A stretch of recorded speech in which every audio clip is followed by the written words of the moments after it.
Eto na nga, inihain na ang impeachment complaint versus Pangulong Bongbong Marcos. At bali-balita, hindi lang isa, meron pang ibang grupo na gustong mapa-impeach si Dunyor. At sisingaw daw ang baho. May mga ilalatag silang ebidensya na dapat ma-impeach na siya. Sa mga congressman dyan, nakabantay sa inyo ang taong bayan. Dapat magbabase kayo sa ilalatag na ebidensya. Marami daw ebidensya. Pag lumusot yan sa Kamara, pagdating sa Senado, nako. O eto sa balita. Breaking, impeachment complaint versus PBBM. Inihain na sa Kamara. Formal nang inihain ngayong umaga ang isang impeachment complaint laban kay Pangulong Ferdinand Bongbong Marcos Jr. sa House of Representatives. Eto ang may excitement kay Dunyor para mapanood natin kung ano yung mga ebidensyang ilalatag nila, kung karapat dapat ba talagang ma-impeach na. Batay sa dokumentong isinumite sa Kamara, ang reklamo ay inihain ni Andre De Jesus at Deputy Minority Leader at Pusong Pinoy Party List Representative Jemmy Jet Nisay.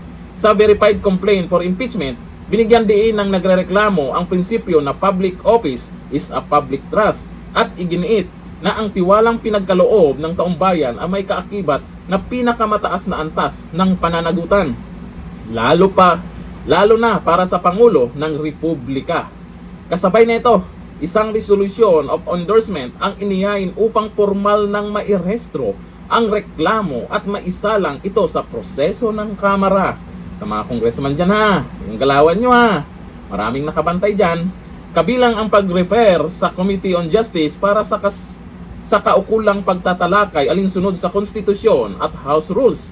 Sa ngayon, inaasahang susuriin ng Kamara ang sufficiency in form and substance ng reklamo bago ito tuluyang umusad sa mga sumunod na hakbang ng impeachment process. At hindi lang yan, may ibang grupo pa na susunod dyan. Ito, panoorin natin ang video. I'm the complainant in this verified impeachment complaint that I had just filed with the House Secretary General against our sitting president, Ferdinand Bongbong Romualdez Marcos Jr. Sir, ano po yung grounds natin for the complaint? Well, in sum, there are six grounds for comprising the complaint itself. But to sum it up, based on the grounds provided by the Constitution, it's culpable violation of the Constitution, graft and corruption, as well as betrayal of public trust. So we are putting to question and holding the president accountable, number one, for allowing a citizen of our country to just be whisked away, kidnapped virtually, and brought to a foreign land without due process, despite fully functioning courts here in the country. Next, we are also holding the president accountable for flagrantly failing to veto unprogrammed appropriations of unprogrammed funds despite being able to do so. In fact, what was mentioned by Kongjet earlier, the president had every opportunity to veto. He signed an actual budget, despite the fact that the Supreme Court has declared the PhilHealth component of that budget to be unconstitutional, and the directive from the Department of Finance, which is the alter ego of the president himself, so an act of a department of government is an act of the president, was also declared illegal. Next, we're also holding the president accountable for the current supposed investigation by government of graft and corrupt practices involving ghost projects, flood control projects, so on and so forth. Next, we're also putting into question might be somehow involved in an addiction of some sort to prohibited drugs. Should be alarming, and we are holding the president accountable as well. This is not the main thrust of the impeachment complaint, but it is one of them. It is an issue that has been dodged by the president. It's an issue that has been dodged by Malacanang. They're just sweeping it under the rug. But mind you, in our rules and evidence, when an act or declaration is made such that if it is proved within the hearing and observation of a party, and if untrue, should deserve a comment and none is made, under our rules and evidence, that failure to comment, that failure to react, it can be taken against you. In other words, that is a rule of evidence of codify. Silence means yes. Correct. We have not heard from the president denying it. We have not heard from the president going through a procedure to debunk all these rumors that he is addicted or is using prohibited drugs. Naku. Last week, personally, I feel that the ICI has been weaponized by the government in order to protect his allies, the respondents' allies, President Marcos's allies, and target political enemies.